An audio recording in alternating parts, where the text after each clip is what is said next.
Hi friends, welcome back to V Prathu story point. ಸ್ನೇಹಿತರೆ, ನೀವಿವಾಗ ಕೇಳ್ತಾ ಇದ್ದೀರಿ ಅಗ್ನಿ ಸಾಕ್ಷಿಯೋ ಆತ್ಮಸಾಕ್ಷಿಯೋ ಕಥಾ ಸರಣಿಯ 42ನೇ ಭಾಗವನ್ನು. ಕತೆಗೋಗೋಣ.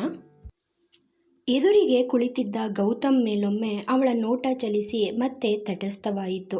ಇಲ್ಲಿಯವರೆಗೆ ತನ್ನೆಡೆಗೆ ಆ ಕಣ್ಣುಗಳಲ್ಲಿ ಆರಾಧನಾ ಭಾವ ಮಾತ್ರ ಕಂಡಿದ್ದ ಅವಳಿಗೆ ಈ ದಿನ ಅಲ್ಲಿ ಮನೆ ಮಾಡಿದ್ದ ಆತಂಕದ ನೆರಳು ಗ್ರಹಿಸಿದಾಗ ತುಂಬಾ ನೋವಾಯಿತು. ಆ ದಿನ ನಾನು ಅಂಕಲ್ ಆಂಟಿ ಹೇಳ್ದಂತೆ ಅವ್ರ ಜೊತೆ ಹೊರಟೋಗ್ಬೇಕಿತ್ತು ಎಂದುಕೊಂಡಳು. ರೂಮಿನಲ್ಲಿ ಮಲಗಿದವಳ ನಿದ್ರೆ ಊರಿಂದ ಆಚೆ ನಿಂತು ಅವಳನ್ನು ಅಣುಕಿಸಿತ್ತು. ಹೊರಳಾಡಿ ಸುಸ್ತಾದವಳು ನೀರಿಗಾಗಿ ಹುಡುಕಾಡಿದಳು. ಆ ದಿನ ಶಾರದಮ್ಮ ನೀರನ್ನು ಇಟ್ಟಿರಲಿಲ್ಲ. ಎದ್ದು ಹೊರ ನಿಧಾನವಾಗಿ ಬಂದಳು. ಗೌತಮ್ ಮತ್ತು ವಿವೇಕ್ ಪಕ್ಕದ ಕೋಣೆಯಲ್ಲಿಯೇ ಮಲಗಿದ್ದರು. ಧೈರ್ಯ ತಂದುಕೊಂಡು ಮೆಟ್ಟಿಲು ಇಳಿದಳು. ನೀರು ಕುಡಿದು ಲೋಟ ಕೆಳಗಿಟ್ಟವಳು ಅಚಾನಕ್ಕಾಗಿ ಕಿಟಕಿಯತ್ತ ನೆಟ್ಟಳು. ಅವನು ಹೇಳಿದ್ದಂತೆಯೇ ಅವಳಿಗಾಗಿ ಬಂದಿದ್ದ.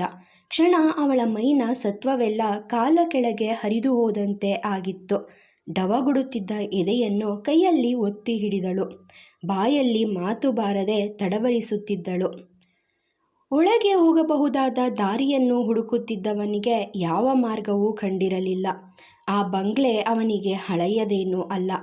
ಆದರೆ ಅಂದು ಸದಾ ಅವನಿಗಾಗಿ ತೆರೆದಿರುತ್ತಿದ್ದ ಮನೆಯ ಬಾಗಿಲು ಇಂದು ಶಾಶ್ವತವಾಗಿ ಮುಚ್ಚಿಬಿಟ್ಟಿತ್ತು. ಅಚಾನಕ್ಕಾಗಿ ದಣಿವಾದಂತಾಗಿ ವಿವೇಕ್ ಸಹ ನೀರನ್ನು ಹರಸಿ ಬಂದಿದ್ದನು. ತಡವರಿಸುತ್ತಾ ನಿಂತಿದ್ದ ಪ್ರಣತಿಯನ್ನು ನೋಡಿ ಆತಂಕದಿಂದ ಅವಳ ಬಳಿಗೆ ಓಡಿದ್ದನು. ಪ್ರತು, ಏನಾಯಿತು ಎಂದಾಗ ಕಿಟಕಿಯೆಡೆಗೆ ಬೆಟ್ಟು ತೋರಿದ್ದಳು. ಹೆದರಿಕೆಗೆ ಬೆವತು ಹೋಗಿದ್ದಳು. ಮುಂದಕ್ಕೆ ಬಂದು ಕಿಟಕಿಯತ್ತ ನೋಡುತ್ತಿದ್ದವನಿಗೆ ಅರಿವಾಗಿತ್ತು ಅವನ್ಯಾರೆಂದು. ಬಗ್ಗಿ ಏನನ್ನೋ ಮಾಡುತ್ತಿದ್ದನಾತ. ಆದರೆ ಕಿಟಕಿಯ ಗ್ಲಾಸ್ನಿಂದ ಏನು ಮಾಡುತ್ತಿದ್ದಾನೆ ಎಂದು ನೋಡಲು ಸಾಧ್ಯವಿರಲಿಲ್ಲ. ಅವಳನ್ನು ಕರೆತಂದು ಸೋಫಾ ಮೇಲೆ ಕೂರಿಸಿದವನು ಗೌತಮ್ ಬಳಿ ಓಡಿದ್ದ. ಟಾರ್ಚ್ ಹಿಡಿದು ಇಬ್ಬರು ಮನೆಯಿಂದ ಹೊರಗೆ ಹೋಗಿದ್ದರು. ಏನು ಮಾಡ್ತಾ ಇದೀಯಾ? ಬೆನ್ನ ಹಿಂದೆ ಧ್ವನಿ ಬಂದಾಗ ಬೆಚ್ಚಿ ಎದ್ದು ನಿಂತನಾತ. ನಿನ್ನೆ ಕೇಳಿದ್ದು ಎಂದು ಅವನ ಕಾಲರ್ ಹಿಡಿಯಲು ಹೋದ ವಿವೇಕ್. ಅವನನ್ನು ಗೌತಮ್ನತ್ತ ತಳ್ಳಿದವನು ನಾಗಲೋಟದಲ್ಲಿ ಅಲ್ಲಿಂದ ಕಾಲ್ಕಿತ್ತಿದ್ದ. ಬಿದ್ದ ವಿವೇಕ್ನನ್ನು ಸಂಭಾಳಿಸಿ ಅವನ ಹಿಂದೆ ಓಡುವಷ್ಟರಲ್ಲಿ ಅವನು ತನ್ನ ಬೈಕೇರಿ ಆಗಿತ್ತು. ಕೈ ಚೆಲ್ಲಿ ಹಿಂದಕ್ಕೆ ಬಂದ ಗೌತಮ್ ಮರಳಿ ವಿವೇಕ್ ಇದ್ದ ಕಡೆ ಬಂದಿದ್ದನು. ಏನು ಮಾಡ್ತಿದ್ಯಾ? ನೆಲವನ್ನು ತಪಾಸಣೆ ಮಾಡುತ್ತಿದ್ದವನನ್ನು ಕೇಳಿದ ಗೌತಮ್. ಅವನು ಡೈರೆಕ್ಟ್ ಸಿಲಿಂಡರ್ ಬಳಿ ಇದ್ದ ಅಂದರೆ ಲೂಸ್ ಕಲೆಕ್ಷನ್ ಏನಾದರೂ ಕೊಟ್ಟಿದ್ದಾನಾ ಅಂತ ಚೆಕ್ ಮಾಡ್ತಾ ಇದ್ದೀನಿ ಎಂದ ವಿವೇಕ್. ಮೇ ಬಿ, ನಾನು ಈ ಬಗ್ಗೆ ಯೋಚಿಸಲೇ ಇಲ್ಲ ಎಂದವನು. ಪ್ರಣತಿ ಅವಳೊಳಗೊಬ್ಬಳೇ ಇದ್ದಾಳೆ ಎಂದು ಅತ್ತ ಓಡಿದನು ಗೌತಮ್. ಶಬ್ದ ಕೇಳಿ ಶಾರದಮ್ಮ ಕೂಡ ಎದ್ದು ಬಂದಿದ್ದರು. ಪ್ರಣತಿ ಎಂದು ಒಳಬಂದ ಗೌತಮ್ನನ್ನು ನೋಡಿ ಉಸಿರನ್ನು ಸಹ ಬಿಗಿ ಹಿಡಿದು ಕುಳಿತಿದ್ದವಳು ಅವನ ಬಳಿಗೆ ಓಡಿ ಬಂದಿದ್ದಳು. ಅವಳ ಕಣ್ಣಲ್ಲಿ ಹನಿಗಳು ಪುಟಿದು ಕೆನ್ನೆಯ ಮೇಲೆ ಜಾರುತ್ತಿದ್ದವು. ಅವಳನ್ನು ಸಮಾಧಾನಿಸಿದವನು ಅವಳನ್ನು ಕರೆದುಕೊಂಡು ವಿವೇಕ್ ಇದ್ದ ಕಡೆ ಹೋದನು. ವಿವೇಕ್ನ ಎಣಿಕೆ ನಿಜವಾಗಿಯೇ ಇತ್ತು. ಪಕ್ಕ 4 ಸಿಲಿಂಡರ್ಗಳು ಇದ್ದ ಕಾರಣ ಬ್ಲಾಸ್ಟ್ ಆದರೆ ಅಪಾಯದ ಸಾಧ್ಯತೆ ಹೆಚ್ಚಾಗಿತ್ತು. ಇದನ್ನೆಲ್ಲ ತಿಳಿದೆ ಆ ಮುಸುಕುದಾರಿ ಈ ಕಾರ್ಯಕ್ಕೆ ಕೈ ಹಾಕಿದ್ದನು. ಆದರೆ ಲಾಕ್ ಮಾಡಿದ್ದ ಬೀಗ ಓಪನ್ ಆಗಿತ್ತು. ಅದೇ ಆಶ್ಚರ್ಯವಾಗಿತ್ತು ಅವರಿಗೆ. ಬಂದ ಪ್ರಣತಿಯನ್ನು, ಪ್ರತಿ, ಸ್ಟೋರೇಜ್ ಕೀ ನಿನ್ನ ಬಿಟ್ಟು ಬೇರೆ ಯಾರ ಹತ್ರನಾದರೂ ಇದೆಯಾ ಎಂದನು ವಿವೇಕ್. ಇಲ್ಲ, ನನ್ನ ಬಳಿ ಮಾತ್ರನೇ ಇದೆ ಎಂದಳು ಅವಳು. ಯೋಚಿಸು ಪ್ರತು, ವಿವೇಕ್ ಕೇಳಿದನು. ತುಸು ಯೋಚಿಸಿದಳು. ಆದರೆ ಬ್ಲ್ಯಾಂಕ್ ಆಗಿದ್ದ ಅವಳ ಮೈಂಡ್ ಯೋಚಿಸುವ ಶಕ್ತಿಯನ್ನು ಕಳೆದುಕೊಂಡಿತ್ತು. ಮೊದಲು ಸಿಲಿಂಡ್ರು ಅಡುಗೆ ಮನೆಯಲ್ಲೇ ಇರ್ತಿತ್ತು. ಈ ಜಾಗ ಮಾಡಿಸ್ಕೊಟ್ಟಿದ್ದು ದಯಾನಂದಪ್ಪನವರು. ಭಾರ್ಗವ್ ಅವಾಗ ದಯಾನಂದಪ್ಪವ್ರ ಬಳಿ ಏನನ್ನೂ ಕೇಳ್ತಿರ್ಲಿಲ್ಲ. ಮೊದಲು ಇಡೀ ಬಂಗ್ಲೆ ಉಸ್ತುವಾರಿ ದಯಾನಂದಪ್ಪವ್ರೇ ನೋಡಿಕೊಳ್ತಾ ಇದ್ರು. ಅಲ್ಲೇ ನಿಂತಿದ್ದ ಶಾರದಮ್ಮ ತಮಗೆ ತಿಳಿದಿದ್ದನ್ನು ಉಸುರಿದರು. ವಿವೇಕ್ ಗೌತಮ್ ಮುಖ ನೋಡಿಕೊಂಡರು. ವಿವೇಕ್ ಎಣಿಕೆ ನಿಜವಾಗಿತ್ತು. ಅವನು ಅರ್ಜುನ್ನೇ ಆಗಿದ್ದ. ಪ್ರಣತಿಗೆ ಈ ಸತ್ಯ ತಿಳಿದೇ ಇತ್ತು. ಈ ರಾತ್ರಿ ಆದಷ್ಟು ಎಂಜಾಯ್ ಮಾಡ್ಕೊ, ಬೆಳಗಿನ ಸೂರ್ಯ ನಿನ್ನ ಪಾಲಿಗೆ ಕನಸಷ್ಟೆ ಎಂಬ ಮೆಸೇಜ್ ಅವನ ನಂಬರ್ ಮೂಲಕ ಆಲ್ರೆಡಿ ಬಂದಿತ್ತು. ಎಲ್ಲೋದ ಇವನು? ನಿನ್ನೆಯಿಂದ ಫೋನ್ಗೂ ಸಿಗ್ತಿಲ್ಲ, ಮನೆಗೂ ಬಂದಿಲ್ಲ. ರೇಖಾ ಗಂಡನ ಬಳಿ ಬಂದು ಕೇಳಿದರು.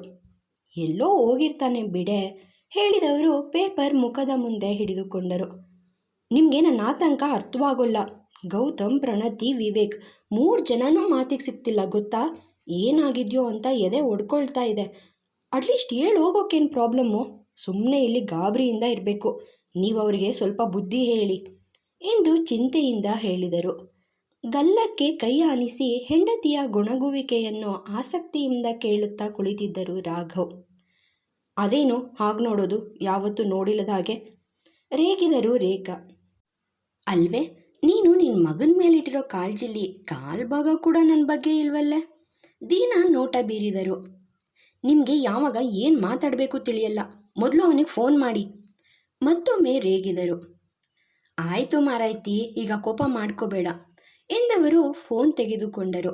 5 ನಿಮಿಷದ ಬಳಿಕ ನಿರಾಸೆಯಿಂದ ಫೋನ್ ಕೆಳಗಿಟ್ಟರು. ಕಣ್ಣು ಬಿಟ್ಟವನ ತೋಳು ಜೋಮು ಹಿಡಿದ ಹಾಗೆ ಆಗಿತ್ತು.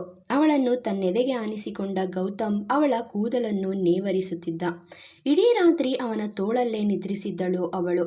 ಅವಳ ಕೂದಲಲ್ಲಿ ಕೈ ಆಡಿಸುತ್ತಿದ್ದವನ ತಲೆಯಲ್ಲಿ ಚಿಂತೆಯ ಆಗರವೇ ಬೀಡು ಬಿಟ್ಟ ಹಾಗಾಗಿತ್ತು. ತನ್ನದೇ ಯೋಚನೆಯಲ್ಲಿ ಮುಳುಗಿದ್ದವನಿಗೆ ಫೋನ್ ಮೌನವಾಗಿ ಚೀರುತ್ತಿದ್ದ ಅರಿವು ಆಗಿರಲಿಲ್ಲ. ಬೆಳಗಿನ ಕೆಲಸಗಳನ್ನು ಮುಗಿಸಿ ಶುಚಿಯಾಗಿ ಬಂದು ಸಮಯ ನೋಡಿದವ, ಓ ಗಾಡ್, ಇಷ್ಟೊಂದು ಮಿಸ್ಡ್ ಕಾಲ್ ಎಂದು ಗೌತಮ್ ಕಡೆ ತಿರುಗಿದ. ಅಮ್ಮ ಕಣೋ, 25 ಮಿಸ್ಡ್ ಕಾಲ್ ಇದೆ ಅವ್ರದ್ದು. ಅವನ ಮುಂದೆ ಫೋನ್ ಹಿಡಿದ. ಮೇ ಬಿ ನನಗೂ ಮಾಡಿರಬಹುದು. ಈ ವಿಷಯ ತಿಳಿಯೋದು ಬೇಡ, ಅವ್ರು ಪ್ಯಾನಿಕ್ ಆಗ್ತಾರೆ. ಹೇಗೋ ಮ್ಯಾನೇಜ್ ಮಾಡು ಎಂದನು ಗೌತಮ್. ರಾತ್ರಿಯೆಲ್ಲ ನಿದ್ರೆಯಿಲ್ಲದ ಕಾರಣ ಕಣ್ಣುಗಳು ತೂಗುತ್ತಿದ್ದವು.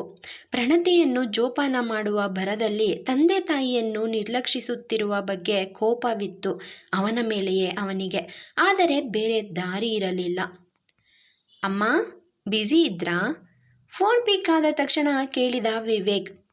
ಇಲ್ಲ, ಚೌಕಾಬಾರ ಆಡ್ತಿದ್ದೀನಿ, ಬರ್ತೀಯಾ? ಮರುಕ್ಷಣದಲ್ಲೇ ಉತ್ತರ ಬರಲು ನಗುತ್ತಾ ಹೊರ ನಡೆದಿದ್ದ. ಎಲ್ಲ ಆಯ್ಕೊಂಡು ತಿನ್ನೋಕೆ ಹೋಗಿದ್ದೀರಾ? ಕೋಪದಲ್ಲಿ ಕೇಳಿದ ರೇಖಾರಿಗೆ. ಅಮ್ಮ, ನೀನೊಳ್ಳೆ ಟಿಪಿಕಲ್ ಲೇಡಿ ಥರ ಆಡಬೇಡ.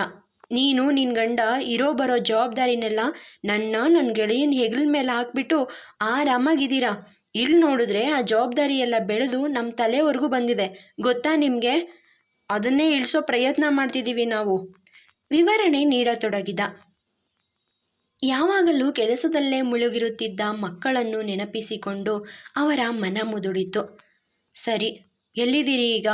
ಅವನು ನಿನ್ನ ಜೊತೆಲೇ ಇದ್ದಾನಾ ಕೇಳಿದರು. ಹೌದು ಅಮ್ಮ, ನಾವು ಮೂವರು ಒಂದು ಇಂಪಾರ್ಟೆಂಟ್ ಮೀಟಿಂಗ್ ಮೇಲೆ ಮಲೇಷ್ಯಾಗೆ ಬಂದಿದ್ದೀವಿ. ಫ್ರೀ ಆದ ತಕ್ಷಣ ನಾನು ನಿಮಗೆ ಆಮೇಲೆ ಕಾಲ್ ಮಾಡ್ತೀನಿ, ಆಯಿತಾ ಎಂದನು. ತರ್ಲೆ ಸುಬ್ಬ, ಮಲೇಷ್ಯಾ ಏನು ನಿನ್ನ ಮನೆ ಪಕ್ಕ ಇದೆಯಾ? ನಕ್ಕರು ರೇಖಾ. ಏನಮ್ಮ ಇಷ್ಟು ಕಿಂಡಲ್ ಮಾಡ್ತೀಯಾ? ನನ್ನ ಫ್ರೆಂಡ್ ಹತ್ರ ಪ್ರೈವೇಟ್ ಜೆಟ್ ಇದೆ, ಮರ್ತೋದ್ಯಾ ಎಂದನು. ಹೋ, ದುಶ್ಮನ್ ಯಾವಾಗಪ್ಪ ದೋಸ್ತ ಆಗಿದ್ದು? ಗೇಲಿ ಮಾಡಿದರು ರೇಖಾ. ಅದು ಆವಾಗಲೇ ಆಯಿತು ಬಿಡಿ. ಹುಷಾರಮ್ಮ, ಕಾಲ್ ಮಾಡ್ತೀನಿ ನಾನು ನಿಮಗೆ ಎಂದು ಫೋನ್ ಇಟ್ಟನು. ಮಗ, ಬರ್ತೀನಿ, ಇಲ್ಲೇ ಇರೋ ಎಂದು ಶರ್ಟ್ ತೊಟ್ಟವನು ಒಂದೇ ಉಸಿರಿಗೆ ಹೊರ ನಡೆದಿದ್ದ. ಸುಮಾಳ ನಂಬರಿನಿಂದ ಒಂದು ಕಾಲ್ ಆರ್ ಮೆಸೇಜ್ ಸಹ ಬಂದಿರಲಿಲ್ಲ. ಅಪಾಯದ ಕತ್ತಿ ಅವಳ ತಲೆಯ ಮೇಲೂ ತೂಗುತ್ತಿತ್ತು. ಚಾನ್ಸ್ ತೆಗೆದುಕೊಳ್ಳಲು ರೆಡಿ ಇರಲಿಲ್ಲ ಅವನು. ರಂಗೋಲಿ ಬಿಡಿಸಿ ಒಳ ನಡೆಯುತ್ತಿದ್ದಳು ಸುಮಾ. ಒಂದೇ ಉಸಿರಿಗೆ ಬಂದ ವಿವೇಕ್ನನ್ನು ನೋಡಿ ಅಲ್ಲೇ ನಿಂತಳು. ಉಫ್ ಎಂದು ದೀರ್ಘ ಉಸಿರು ಬಿಟ್ಟವನು ನಿಧಾನವಾಗಿ ನಡೆದು ಬಂದನು. ಅವಳನ್ನು ನೋಡಿ ಸಮಾಧಾನವಾಗಿತ್ತು ಅವನಿಗೆ.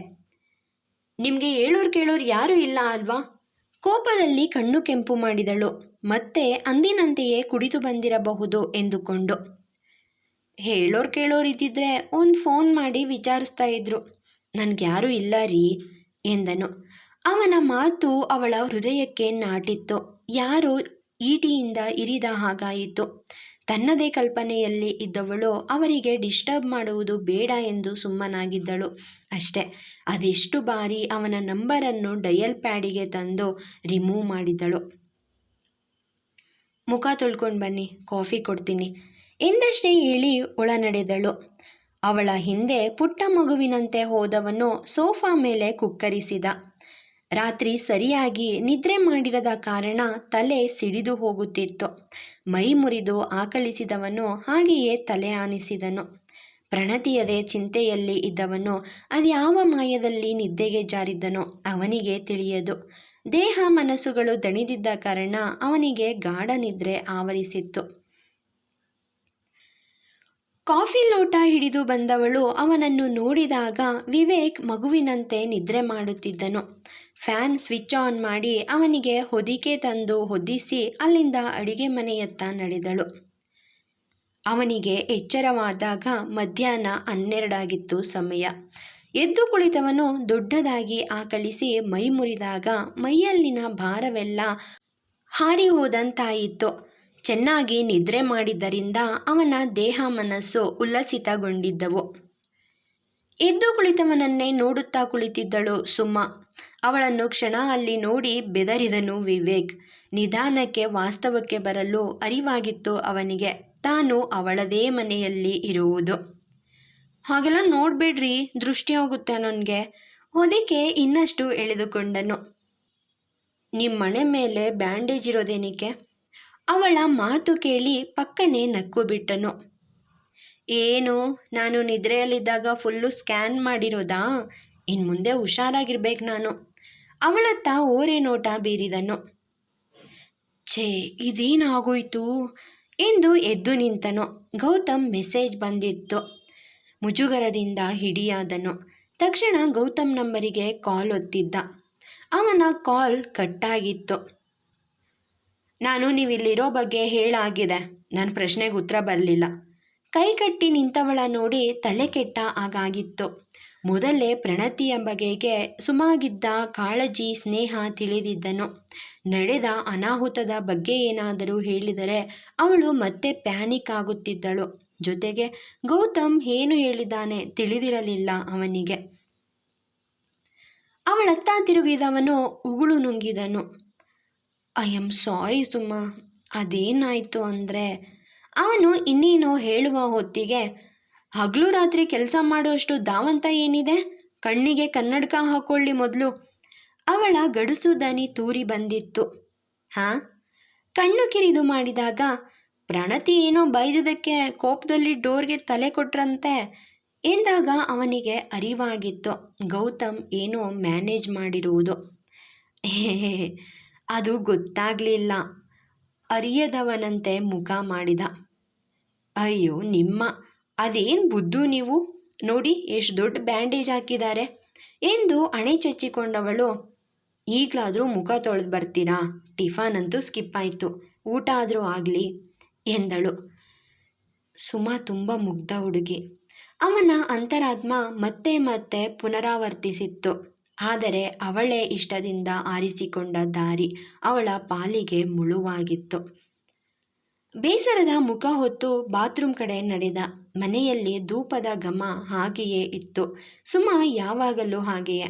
ಅವಳಿದ್ದ ಕಡೆಯಲ್ಲಿ ಪಾಸಿಟಿವ್ ವೈಬ್ ಜಾಸ್ತಿ ಇರುತ್ತಿತ್ತು. ಸುತ್ತಲೂ ಕಣ್ಣಾಡಿಸಿದನು. ಎಲ್ಲವೂ ಅಚ್ಚುಕಟ್ಟೆ. ಕಣ್ಣು ಬಿಟ್ಟವಳಿಗೆ ತಲೆಯೆಲ್ಲ ಭಾರವಾಗಿತ್ತು. ರಾತ್ರಿ ನಡೆದ ಘಟನೆ ಕಣ್ಣ ಮುಂದೆ ಬಂದಾಗ ನಡುಗಿ ಹೋದಳು. ಎದ್ದು ಕುಳಿತು ತಲೆಯನ್ನೊಮ್ಮೆ ಗಟ್ಟಿಯಾಗಿ ಒತ್ತಿಕೊಂಡಳು. ತಲೆ ಜೋರಾಗಿ ಸಿಡಿಯುತ್ತಿತ್ತು. ಮುಂದೆ ಇದ್ದ ಮಿರರ್ನಲ್ಲಿ ತನ್ನ ಮುಖ ಕಂಡಾಗ ಗೌತಮ್ ಎದೆಗೆ ಹೊರಗಿದ್ದ ನೆನಪು ಅವಳ ಮೆದುಳಿಗೆ ನುಗ್ಗಿತ್ತು. ಒಂದು ಕ್ಷಣ ದಯಾನಂದಾಡಿದ ಮಾತುಗಳು ನೆನಪಾದವು. ಯಾಕೋ ಆ ನೆನಪೇ ಬೇಡವೆನಿಸಿ ತಲೆ ಕೊಡವಿದಳು. ಬದುಕಿನಲ್ಲಿ ಇಂತಹ ಕಠಿಣ ತಿರುವುಗಳು ಸಿಗುತ್ತಲೇ ಇರುತ್ತವೆ. ತನ್ನ ನೋವಿಗೆ ಬೇರೆಯವರ ಸಮಯ ಹಾಳು ಮಾಡುವುದು ತಪ್ಪು. ಆ ತಪ್ಪು ತನ್ನಿಂದಾಗಬಾರದು. ಇದು ಅವಳ ಪಾಲಿಸಿ. ಎದ್ದು ಫ್ರೆಶ್ ಆಗಿ ಕಿಚನ್ಗೆ ಬರುವಷ್ಟರಲ್ಲಿ ಸಮಯ 12 ಆಗಿತ್ತು. ಅದಾಗಲೇ ಗೌತಮ್ ಮನೆ ಬಿಟ್ಟಿರುತ್ತಾನೆಂಬ ವಿಷಯ ಗೊತ್ತವಳಿಗೆ. ನೇರ ಕಿಚನ್ಗೆ ಬಂದವಳ ಕಂಡು ಶಾರದಮ್ಮರ ಮುಖದಲ್ಲಿ ನಗು ಅರಳಿತು. ಕಾಫಿ ಕೊಡ್ಲಾ ಪುಟ್ಟ? ಅಪ್ಯಾಯಮಾನತೆಯಿಂದ ಕೇಳಿದ ಶಾರದಮ್ಮರಿಗೆ ಎಂದು ತಲೆ ಆಡಿಸಿ ಅಲ್ಲೇ ಕುಳಿತಳು. ಶಾರದಮ್ಮ, ಕಾಫಿ ಸ್ವಲ್ಪ ಸ್ಟ್ರಾಂಗ್ ಆಗಿ ಬೆರೆಸಿ. ತಲೆಯೊತ್ತಿಕೊಂಡಾಗ ಶಾರದಮ್ಮ ಅವಳ ಹಣೆ ಮುಟ್ಟಿ ನೋಡಿದರು. ಯಾಕೆ ಪುಟ್ಟ, ಹುಷಾರಾಗಿದೆಯಾ ತಾನೇ? ಆತಂಕವಾಯಿತು ಅವರಿಗೆ. ಹುಷಾರಾಗಿದ್ದೀನಿ ಶಾರದಮ್ಮ, ನಿಮ್ಮ ಕಾಳಜಿ ಪ್ರೀತಿಗೆ ನಾನು ಯಾವಾಗಲೂ ಋಣಿ ಎಂದು ಅವರನ್ನು ಅಪ್ಪಿದಳು. ಕಾಫಿ ಪಡೆದು ಸಿಪ್ ಮಾಡಿದಾಗ ತಲೆಯ ಭಾರ ಕೊಂಚ ಕಡಿಮೆಯಾದಂತಾಯಿತು. ಗೌತಮ್ ಟಿಫನ್ ಮಾಡಿ ಹೋದ್ರು ತಾನೆ? ಶಾರದಮ್ಮರನ್ನು ಕೇಳಿದಳು. ನಾನಿಲ್ಲೇ ಇದ್ದೀನಿ ಎನ್ನುತ್ತಾ ಹೊಳಬಂದನು ಗೌತಮ್. ಅವನನ್ನು ನೋಡಿದವಳು ತಲೆಬಾಗಿಸಿದಳು. ಥ್ಯಾಂಕ್ ಯು ಸೋ ಮಚ್ ಈ ಚಾನಲ್ನ ವಿಸಿಟ್ ಮಾಡಿದ್ದಕ್ಕೆ.